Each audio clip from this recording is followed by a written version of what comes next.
नमस्कार, मैं प्रशांत सोनी। आप देख रहे हैं नवभारत टुडे। कोरोना को हराने के बाद 14 से 15 दिनों बाद अब ब्लैक फंगस के मामले सामने आ रहे हैं।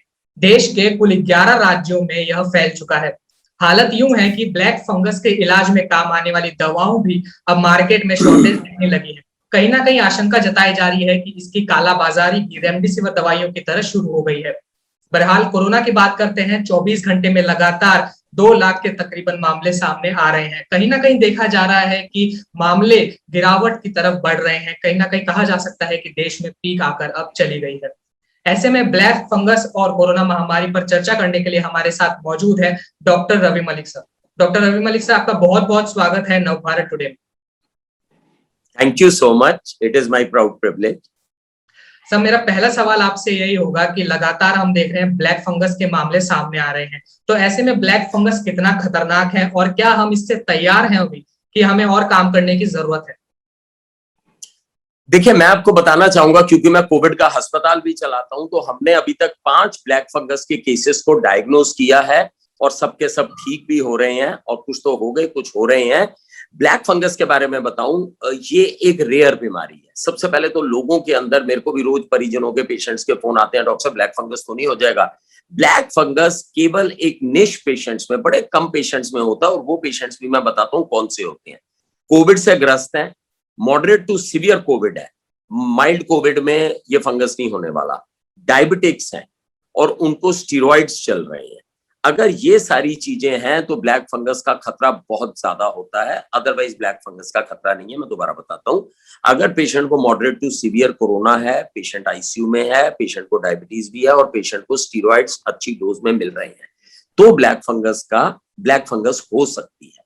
अदरवाइज जो है, इनमें भी नहीं कि सब में ब्लैक फंगस होगी, इनमें होने की थोड़ी संभावना है। लेकिन बाकी जो माइल्ड केसेस हैं, जिनको स्टीरॉइड्स नहीं चल रहे हैं, जो नॉन डायबिटिक नहीं है, जो इम्यूनो कॉम्प्रोमाइज नहीं है, उनको ब्लैक फंगस से घबराने की बिल्कुल आवश्यकता नहीं है। और ये बड़े कम प्रपोर्शन पेशेंट्स में होता है। लेकिन इसकी इंपॉर्टेंस ये है कि इसको शुरुआती दौर पे हमें पकड़ लेना चाहिए ताकि ये बढ़े ना। सर, आपने कहा इसे शुरुआती दौर में पकड़ लेना चाहिए, तो इससे से मेरा अगला सवाल ये होगा कि इसके लक्षण क्या है? लोगों के अंदर कहीं ना कहीं डर है कि मुझे ब्लैक फंगस हो तो नहीं गया है, इसके क्या लक्षण है, मैं इसे कैसे समझूं और इसका इलाज कैसे करवाऊं?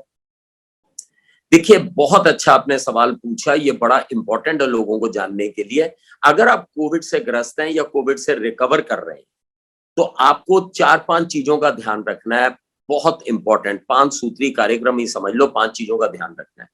अगर आपको लग रहा है कि आपको धुंधला दिखना शुरू हो गया है, या विजन आपकी ठीक नहीं है, या आपको लग रहा है कि आपको काफी सिवियर हेडेक होना शुरू हो गया है फॉर नो रीजन, आप रिकवर कर रहे हैं, सब कुछ ठीक हो रहा था, लेकिन अब सडनली हेडेक होना शुरू हो गया, या आपको लग रहा है कि आपके मुंह के अंदर काला काला कोई चीज ग्रोथ हो रही है, या नाक के अंदर काला काला कुछ ग्रो हो रहा है, तो या आपको लग रहा है कि आपके आधे फेस का कलर थोड़ा चेंज हो गया, या आधे फेस में थोड़ी स्वेलिंग आनी शुरू हो गई है, या आधे फेस में पेन बहुत ज्यादा होना शुरू हो गया, तो आप ब्लैक फंगस के लिए सोच सकते हैं। और सबसे इंपॉर्टेंट चीज ये है कि अगर आपको हाई ग्रेड फीवर आना शुरू हो गया, कोविड सेटल हो रहा है, सब कुछ ठीक हो रहा है, लेकिन हाई ग्रेड फीवर, ये 5 चीजें अगर आपने शुरुआती दौर में पकड़ ली, तो आप अपने डॉक्टर को ये सिम्टम्स बता सकते हैं। बड़ी सिंपल तरीके से डॉक्टर डायग्नोस कर देगा, एंडोस्कोप डाल के देख लेगा और फंगल माउंटिंग ले लेगा। पोटेशियम हाइड्रोक्साइड के ऊपर हम उसको चेक कर लेते हैं, आधे घंटे में बता देते हैं कि ये म्यूकोरमाइकोसिस यानी ब्लैक फंगस है या नहीं। तो देखने में अब यह आ रहा है कि लगातार जो पोस्ट कोविड से लोग रिकवर हो जाते हैं कोविड के, उनमें लगातार ब्लैक फंगस के मामले देखे जा रहे हैं। तो क्या जो भी कोविड से रिकवर हो रहे हैं, इलाज करवा रहे हैं, क्या उनको भी ब्लैक फंगस हो सकता है या वो पूरी तरह से सेफ है? बिल्कुल, उनको भी ब्लैक फंगस हो सकता है, जो कोविड से रिकवर हो रहे हैं या कोविड से जो रिकवर हो चुके हैं उनको भी हो सकता है, प्रोवाइडेड उनको बहुत ज्यादा अगर स्टीरॉइड्स मिले हों, डायबिटिक हों, स्पेशली बुजुर्ग बार हों, तो उनको होने का थोड़ा खतरा रहता है। मैं एक चीज और बताना चाहूंगा, इसको मैं थोड़ा और एक्सटेंड करूंगा। जब पेशेंट कोरोना से ठीक हो जाता है, मैंने अपने अस्पताल में कोई 1500 के करीब अभी तक कोरोना के मरीज हमने ठीक किए होंगे, तो मैंने ये देखा है कि जब पेशेंट ठीक हो जाता है, वो सोचता है सब कुछ खत्म हो गया। कोरोना के बाद में रिकवरी पीरियड जो 6 हफ्ते का होता है, वो भी थोड़ा क्रूशियल होता है। डराना नहीं चाहूंगा, लेकिन केयरफुल करना चाहूंगा कि उन 6 हफ्ते में अगर आपको लगता है कहीं पे भी आपके बॉडी में कहीं से ब्लीडिंग होनी शुरू हो गई है, या आपके दिल की गति कभी ऊपर नीचे हो रही है, कभी ज्यादा लग रही है, कभी थप थप हो रही है दिल में, यानी कि एरिथमियास के कुछ चांसेस हैं, तो आप तुरंत अपने डॉक्टर की राय ले सकते हैं। या आपको फीवर दोबारा आने लग गया, या आपको वीकनेस बहुत ज्यादा है, तो आप ये मत सोचिए कि पूरी रिकवरी है, आप अपने डॉक्टर की सलाह ले सकते हैं।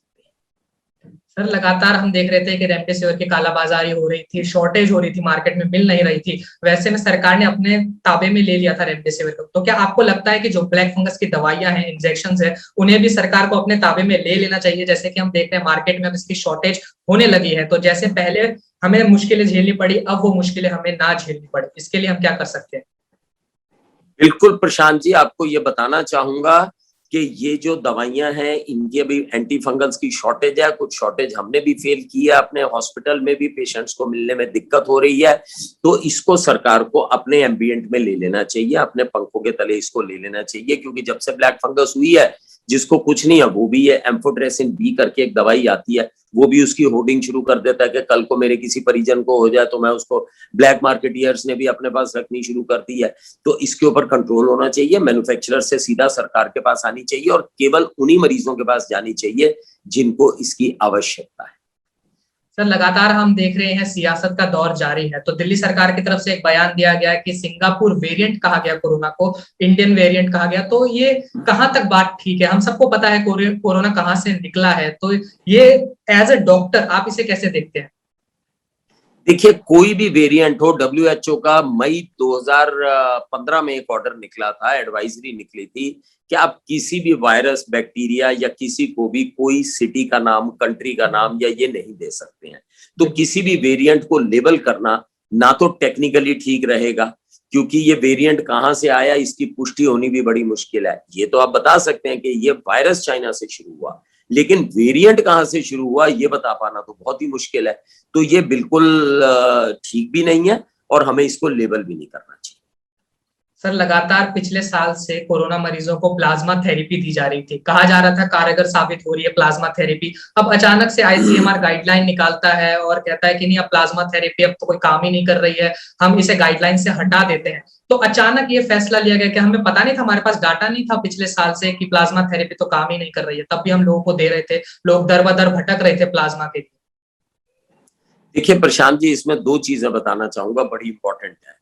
प्लाज्मा थेरेपी का रोल शुरू से ही बहुत डाउटफुल था, बहुत ज्यादा शक के घेरे में था। शुरुआती दौर में जो चाइना में, नीदरलैंड में और जो यूएसए में ट्रायल्स हुए थे, उनमें भी प्लाज्मा थेरेपी का कोई खास रोल नहीं आया था।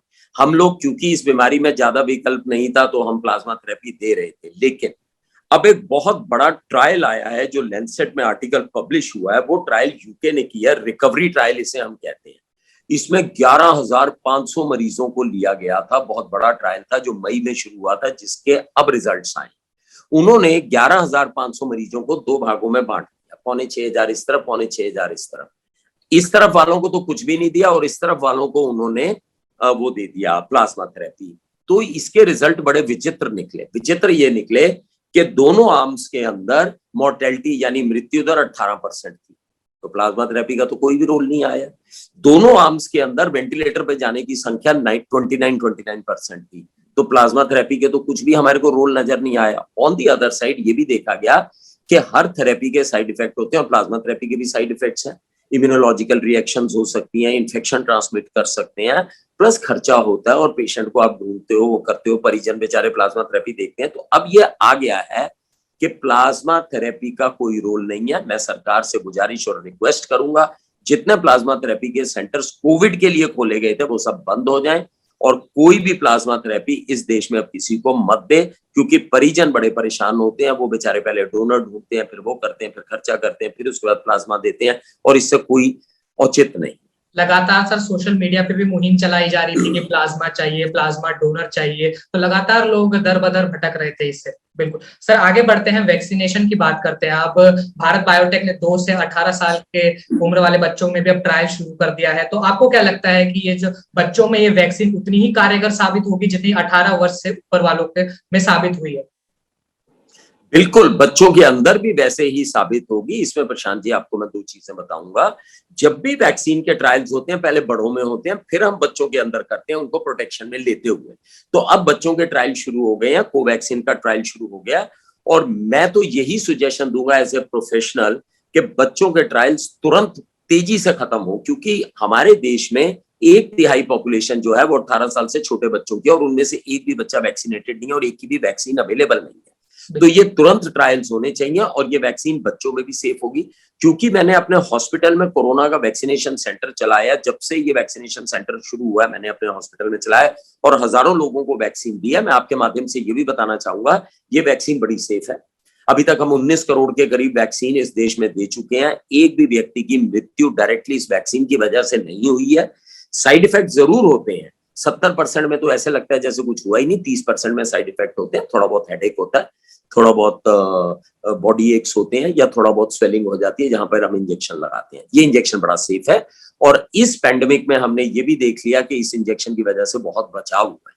जिनको 2-2 डोज इंजेक्शन की लगी थी उनको कुछ भी नहीं हुआ, वो सीरियस नहीं हुए। 1-2 एग्जाम्पल हैं जिसमें कि 2 डोज के बाद भी मरीज की मृत्यु हुई है, लेकिन बहुत कम।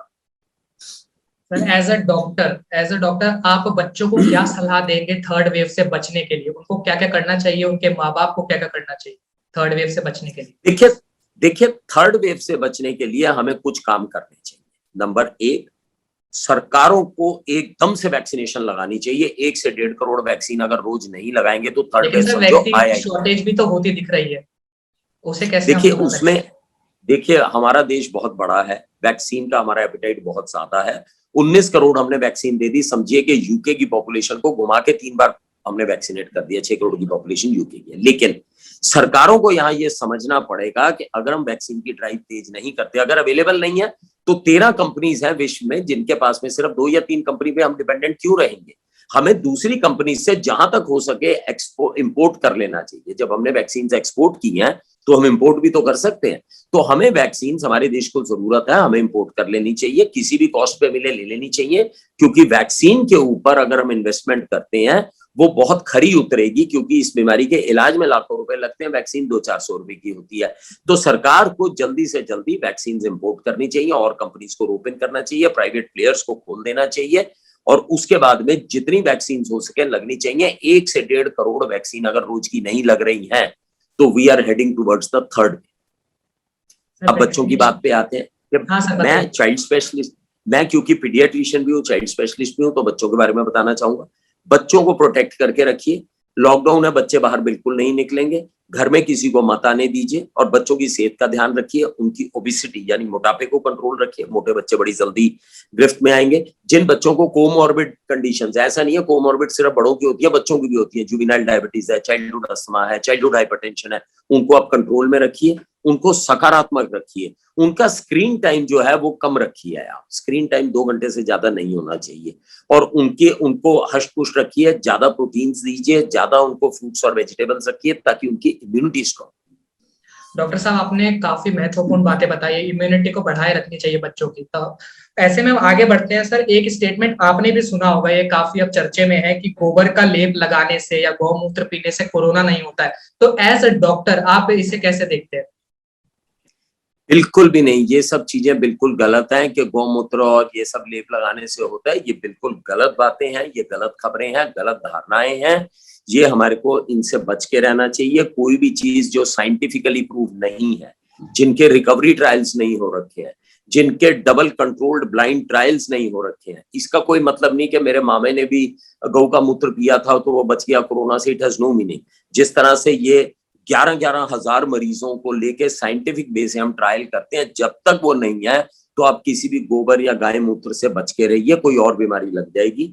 जब तक साइंटिफिक एविडेंस नहीं आता है आप बिल्कुल कोई ऐसी चीज में ना पड़े। सर अभी प्रधानमंत्री मोदी ने डीएम से अभी संवाद किया था, मीटिंग की थी, तो प्रधानमंत्री ने कहा था कि 24 घंटे 7 दिन हमें गांवों में वैक्सीन लगानी चाहिए, लोगों की टेस्टिंग करनी चाहिए, एग्रेसिव टेस्टिंग करनी चाहिए, क्वारंटाइन जोन बनाना चाहिए। कागजों पे तो ये बातें अच्छी लगती है, लेकिन जब ये ग्राउंड रियलिटी में क्या ये संभव है? गांवों में हम 24 घंटे जो है टेस्टिंग कर पाए, ट्रेसिंग कर पाए, ये संभव है या नहीं? देखिए संभव तो हर चीज है, हमारा देश वो है जिसने कि घर घर जाके वैक्सीनेट करके पोलियो को इरेडिकेट कर दिया, खदेड़ के भगा दिया। आज से 25 साल पहले जब मैं हाउस सर्जन था, तो मैंने कभी सोचा भी नहीं था कि पोलियो जैसी बीमारी जो कि इतनी रैम्पेंट थी कि ये कभी इरेडिकेट भी हो जाएगी इस वर्ड से, लेकिन हमने वो भी करके दिखाया है। तो हर चीज संभव है।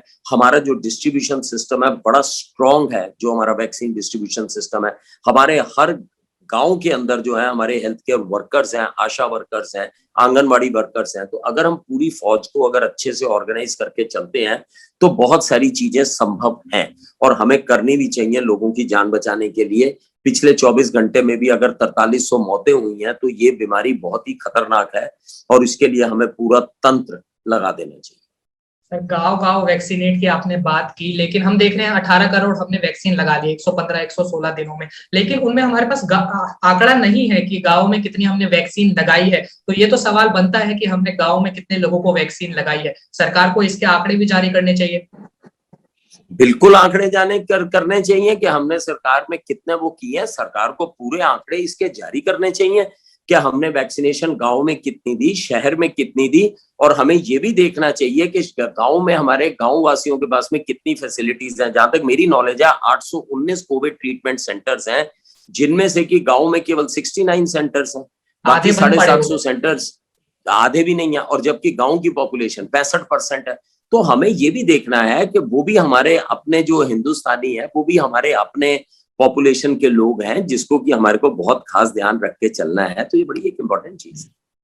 सर, काम चोरी हर जगह होती है। हमारे यहाँ पे भी ऐसे रिपोर्ट आई थी कि आशा वर्कर्स गांव में जाती हैं, बस पूछती है कि नहीं आपको बुखार है, ठीक है टिक, आपके घर में किसी को बुखार है या नहीं, टिक। तो ऐसे ऐसे भी काम हो रहे हैं गांवों में। तो ऐसे आप संदेश कैसे देते हैं एज डॉक्टर कि हम टेस्टिंग कैसे बढ़ा सकते हैं, गांवों में हम मामले कैसे कम कर सकते हैं? लगातार मामले बढ़ रहे हैं, यूपी बिहार के ग्रामीण क्षेत्रों की बात करें। देखिए, गांव में जो इतने ज्यादा केसेस बढ़ रहे हैं ना, उसकी वजह ये है कि गांव और दूर दराज के इलाकों में लॉकडाउन लगाना थोड़ा मुश्किल है, इंप्लीमेंट करना मुश्किल है। और शायद मुझे लगता है कि गांव की पॉपुलेशन उतनी अवेयर भी नहीं है जितनी कि हमारे शहरों की पॉपुलेशन है। शहरों में जब एकदम ऊपर उठाव आता है, वेव आती है, तो बड़ी जल्दी थम भी जाती है, क्योंकि लोग फिर डर जाते हैं, लॉकडाउन का पालन करते हैं। एजुकेशन स्टेटस थोड़ा ज्यादा है लोगों का, लिटरेसी स्टेटस, अवेयरनेस स्टेटस थोड़ा ज्यादा है गांव के मुकाबले। तो मैं समझता हूं कि गांव में भी हमारे को अवेयरनेस करनी चाहिए, वहां के लोगों को भी वैक्सीनेट करना चाहिए। क्योंकि अगर इस बीमारी ने गांव का रुख कर लिया तो फिर बहुत ज्यादा त्रासदी हो जाएगी। जो गांव में अभी हमारे बुनियादी सुविधाएं नहीं है, नॉर्मल डिलीवरी और इन सब की भी उतनी सुविधाएं नहीं है, तो इतने बड़े बड़े वेंटिलेटर्स और इनकी सुविधाएं गांव वगैरह में, दूर दराज इलाकों में पहुंचानी मुश्किल रहेंगी, जो कि हमारे शहरों में भी जिसका की अभाव हो गया था। तो मैं समझता हूँ prevention is better than cure. गांव के ऊपर हमें खास ध्यान रखना चाहिए, वहां कोविड सेंटर्स चलाने चाहिए, वहां पे हमें ट्रेसिंग, टेस्टिंग, आइसोलेशन की जो पद्धति जो हमने शहरों में चलाई है, गांव में चलानी चाहिए। और गांव वासियों को भी हमारे को, अब आपने बहुत अच्छा प्रोग्राम किया, आपकी चैनल बहुत अच्छी है, तो मुझे लगता है कि गांव वालों को भी इससे फायदा होगा। सर, लगातार देख रहे हैं पीएम केयर फंड से वेंटिलेटर दिए जा रहे हैं गांवों को, जिलाओं को वेंटिलेटर दिए जा रहे हैं, लेकिन वो वेंटिलेटर ऐसे ही पड़े हुए हैं, बंद है, कोई चलाने वाला नहीं है, टेक्नीशियंस नहीं है। तो ऐसे में क्या आपको लगता है डॉक्टर्स की टीम एक बनानी चाहिए कि जो वेंटिलेटर्स की टेक्नीशियंस की टीम, डॉक्टर की टीम, वो उन पर नजर रखे, हर गाँव में जाकर उस पर नजर रखे? नहीं तो ऐसे तो फिर केसेस बढ़ते ही जाएंगे, हमारे पास जो सुविधा है वो भी चल नहीं रही है। प्रशांत जी, मैं थोड़े और स्ट्रॉन्ग वर्ड यूज करके इसमें कहना चाहूंगा। अभी पीछे मैं किसी चैनल पे डिबेट कर रहा था, तो मुझे ये ज्ञात हुआ कि बहुत सारे वेंटिलेटर्स अभी पैकेट में ही पड़े रह गए, जो प्रधानमंत्री ने लेके स्टेट्स में भेजे थे। आपराधिक मामला होना चाहिए जिन लोगों ने वेंटिलेटर्स को डब्बों में ही रखा। यहाँ लोगों की मौतें हो रही है बिना वेंटिलेटर के और आप डब्बों में रख रहे हैं। तो ये एक बड़ी इंपॉर्टेंट चीज है कि हमें अपनी रिसोर्स, क्योंकि हम एक साधन संपन्न देश नहीं है, हम थोड़े से साधन विहीन देश है, हमारे पास साधन कम है, लेकिन जो साधन है वो तो उपयोग में लाने चाहिए ना। वो क्या मतलब है कि वो डब्बों में पड़े रह गए? अगर आपके पास डॉक्टर नहीं है, आप मेट्रो सिटी से डॉक्टर्स भेजते हैं हम लोग, और अगर आपके पास में वहां फैसिलिटीज नहीं है तो हम उनको अपने पास बुला लेते, मेट्रो सिटीज में बुला लेते, यहाँ लोगों की जान बचा लेते। लेकिन वो वेंटिलेटर किसी के तो काम आते। तो ये जो चीज है, ये केयरलेसनेस है, और एडमिनिस्ट्रेशन में जिसकी भी ये केयरलेसनेस है, चाहे किसी डॉक्टर की है, चाहे एडमिनिस्ट्रेटिव स्टाफ की है, उन्होंने क्यों नहीं बताया समय रहते? जब सेकंड वेव की पीक थी, क्यों नहीं बताया? लोग मर रहे थे बिना वेंटिलेटर्स के, क्यों नहीं बताया कि डब्बों में वेंटिलेटर्स पड़े, आप हमारे यहाँ से उठाइए और इनको यूज कीजिए? तो ये गलत चीज है। बिल्कुल डॉक्टर साहब, अब देखने में आ रहा है लगातार देश में कोरोना के मामले धड़ल्ले से कम हो रहे हैं। 24 घंटे में अब 2 लाख के करीब मामले आ रहे हैं। तो क्या हम ये कह सकते हैं कि अब देश में पीक आकर चली गई है दूसरी वेव की, और यहाँ से अब मामले कम ही होंगे, बढ़ेंगे नहीं? देखिए, इसमें कोई दो राय नहीं है कि हमारे यहाँ से पीक आके चली गई है। पीक कोई लगभग हफ्ता 10 दिन पहले आई थी। लगातार आंकड़े जो कि एक टाइम पे 4 लाख पे पहुंच गए थे, अब 2 लाख तक आ रहे हैं। और मेरे ख्याल से अब ये कॉन्सिक्यूटिवली 6-7 दिन हो गए हैं जब आंकड़े 3 लाख से नीचे चल रहे हैं। तो हम सेफली कह सकते हैं कि पीक नीचे उतर रही है और आने वाले 3-4 हफ्ते में संभवतः स्थिति सामान्य हो जाएगी। बट हैविंग सेड दैट, मैं एक चीज और बताऊंगा कि ये बड़ी अनप्रेडिक्टेबल बीमारी है। जाते जाते भी फिर वापस आ सकती है, कई चीजें। तो लोग कहीं पर भी ये कॉन्फिडेंस में ना रहें कि ये चली गई है। तो ये वेव्स में आती है। ये पैंडेमिक की एक अपनी इनहेरेंट प्रॉपर्टी होती है कि ये अपनी पूरी शक्ति और समर्थ के साथ में वापस आते हैं। तो ये अभी ये चली गई है, लेकिन तीसरी वेव और हो सकता है संभवतः चौथी वेव भी आ सकती है अगर हम अपनी पॉपुलेशन को आज से ही प्रोटेक्ट करके नहीं रखेंगे। और अगर लोग असावधानी बरतेंगे और इस तरह के जो मेलों में जाना और उसमें जाना अगर ये बंद नहीं करेंगे, तो ये संभवतः भविष्य में एक बहुत बड़ी चुनौती। सर, इसके साथ एक और सवाल मैं आपसे जोड़ दूंगा कि 2 लाख केसेस तो आ रहे हैं, लेकिन मौतों का आंकड़ा लगातार बढ़ते जा रहा है। तो ऐसा क्यों हो रहा है कि कोरोना केसेस तो कम हो रहे हैं लेकिन मौतों का आंकड़ा बढ़ते जा रहा है, जबकि अब ऑक्सीजन भी मिलने लगी है, दवाइयां मिलने लगी है? प्रशांत जी, आपने बहुत इंटेलिजेंट सवाल पूछा है कि मौतों का, अब अगर कल की बात करें तो 2,60,000 के 2,32,000 के करीब केसेस हुए थे पिछले 24 घंटे में, लेकिन मौतें 4300 हुई है। अब उसका क्या मतलब है? ये जो मौतें आज हो रही हैं, ये पिछले 15 दिन के डाटा को दर्शाती है, क्योंकि मौत जो है कोरोना में 15 से 18 दिन के बाद होती है, इमीडिएट नहीं होती है। ऐसा भी देखा गया, कुछ लोगों की मौत इमीडिएट हो गई 2-3 दिन में, लेकिन अक्सर मोर देन 90% की मौतें होती है 15 से 18 दिन के बाद। तो अब ये जो मौतें हमें दिख रही हैं, ये वो जो 4 लाख की पीक आई थी उनकी मौतें आ रही, लेकिन अब जो ये 2 लाख की मौतें हैं, ये आने वाले 14 दिन के बाद हमारे को पता चलेंगी। तो मौतों का आंकड़ा बड़ा दुखद है, बहुत ही परेशान करने वाला है।